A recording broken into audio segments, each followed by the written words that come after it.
সেটা অনেকটাই নির্ভর করছে কোভিড পরবর্তী ভারতীয় টেস্ট ক্রিকেটের নতুন ক্রাইসিসম্যান ঋষভ পান্থের উপরে। কিন্তু ঋষভ পান্থের একটা সেশনের ব্যাটিং কিন্তু ম্যাচটাকে অনেকটাই ভারতের দিকে ঘুরিয়ে দিতে পারে।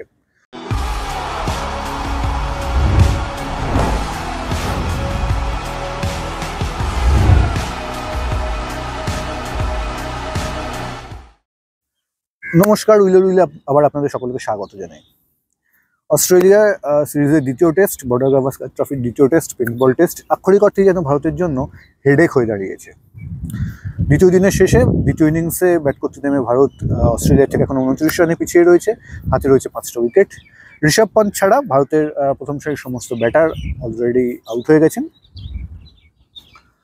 দিনের শুরুতে আবারও সেই ট্রেভিস হেড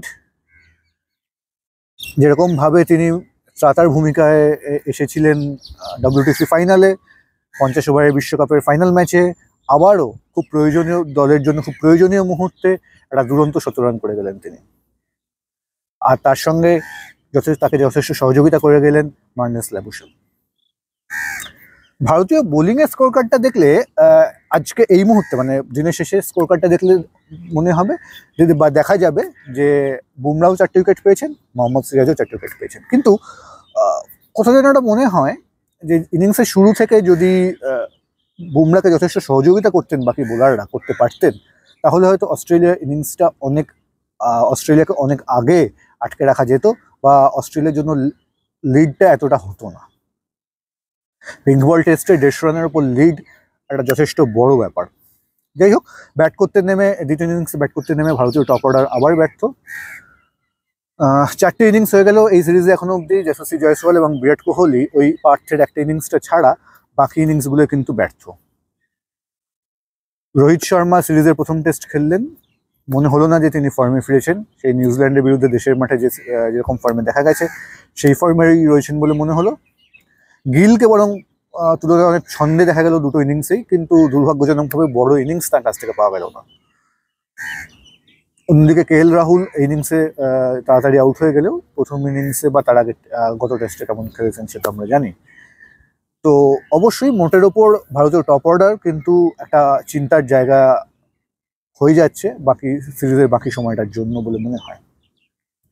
যাই হোক, দিনের শেষে ভারত আবারও বলি 29 রানে পিছিয়ে রয়েছে, হাতে 5টা উইকেট। এই অবস্থায় স্বাভাবিকভাবে মনে হতেই পারে যে আগামীকাল ভারতের হার হয়তো সময়ের অপেক্ষা। কিন্তু কোথাও যেন একটা মনে হয় এই জয় আর হার বা এই টেস্টের ফলাফল, অবশ্যই ড্র তো হবে না এই টেস্ট, কিন্তু এই কতটা লম্বা খেলা হবে বা ভারত একটা ডিসেন্ট স্কোর বা ডিসেন্ট টার্গেট দিতে পারবে কিনা অস্ট্রেলিয়াকে, সেটা অনেকটাই নির্ভর করছে কোভিড পরবর্তী ভারতীয় টেস্ট ক্রিকেটের নতুন ক্রাইসিসম্যান ঋষভ পান্থের উপরে। ঋষভ পান্থ আজকেও খুব ভালো ব্যাটিং করলেন, যতটুকু ব্যাটিং করলেন আজকে।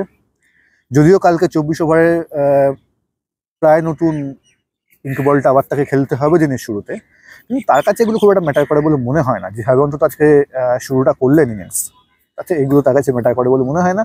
কিন্তু সাম্প্রতিক অতীতে যেভাবে ভারতের বিপর্যয়ে বারবার তার ব্যাট চওড়া হয়েছে, বারবার তিনি ভালো প্রয়োজনীয় ইনিংস খেলে গেছেন, তাতে করে কালকে তার থেকে একটা ভালো ইনিংস কিন্তু ম্যাচটাকে একটু হলেও ঘুরিয়ে দিতে পারে। কারণ এরপর রবিচন্দ্রন অশ্বিন রয়েছেন, যার ব্যাটিং দক্ষতা নিয়ে আমাদের ধারণা রয়েছে।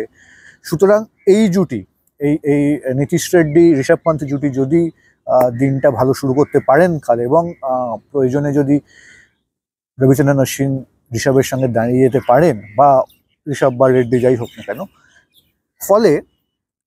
তার ফলে যদি একটা 125 বা 150-র মতো টার্গেট দেওয়া যায় অস্ট্রেলিয়ার সামনে, সেক্ষেত্রে অন্তত একটা কম্পিটিশনের জায়গা তৈরি হলেও হতে পারে। কারণ কালকে ইনিংসের শুরুতে আবার নতুন পিঙ্ক বলটা অস্ট্রেলিয়াকে খেলতে হবে, এবং সেই সঙ্গে গোধূলিটাও হয়তো অস্ট্রেলিয়াকে খেলতে হবে যদি ভারত 150 রানের একটা টার্গেট দিতে পারে। এবং সেক্ষেত্রে কিন্তু একটা কঠিন জায়গা হওয়ার, একটা কম্পিটিশন হওয়ার কিন্তু একটা চান্স থাকবে, মানে অন্তত একটা সম্ভাবনা তৈরি হবে। কারণ দুটো ইনিংসেই আমরা দেখেছি, গত টেস্টে দুটো ইনিংসেই অস্ট্রেলিয়া কিন্তু খুব কম রানে আউট হয়েছে। ফলে মনে হতে পারে যে টেস্টটা হাত থেকে বেরিয়ে গেছে বা ভারতের হার হতে সময়ের অপেক্ষা।